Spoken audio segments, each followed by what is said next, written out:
Hello! Gusto ko lang po magpasalamat. 1 year na po ang ating Facebook.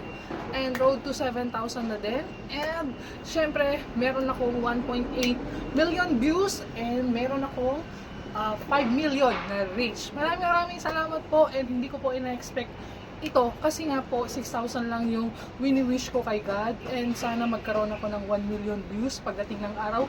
Hindi man ngayon, pagdating ng araw. Yun po ang wini-wish ko kay Lord. Pero ngayong 1 year na to, ibinigay niya yung 1.8 and 7,000 follower.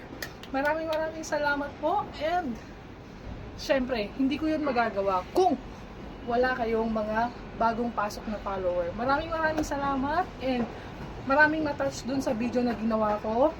And totoong buhay talaga yun kasi alaga ko yun doon sa may Tucheng. And dalawang alaga yung ganon ang nangyari. Pero dun sa una, hindi ko kasi kinuhanan kasi sobrang takot ako and wala akong experience sa ganon. Pero nung pangalawa, nagkaroon ako ng experience kaya na video ko yung mga pangyayari na yun. And hindi ko akalain na magba-viral siya kasi matagal kong tinago yung video na yun na ayokong i-share sa mga pamilya lang ng employer ko. Pero syempre, parang nung nagdi-delete kasi ako, parang sabi niya, i-post mo, kaya yun, pinost ko sa social media ko and hindi ko akalain na mag-million views siya. And thank you so much po. Kasi yun pala yung magbibigay sa akin ng opportunity dito sa aking Facebook. And aasahan niyo po na sisipagan ko pa.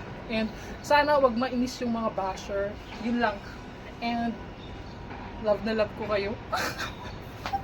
Thank you Lord, hindi nyo lang kung gaano nyo ako napasaya. Thank you. Ganito pala yung feeling, ano? Yung ikaw yung gumagawa mismo ng content and pinaghirapan mo talaga mismo. Ganito yung feeling, sobrang saya. At teka lang, nauuhaw ako.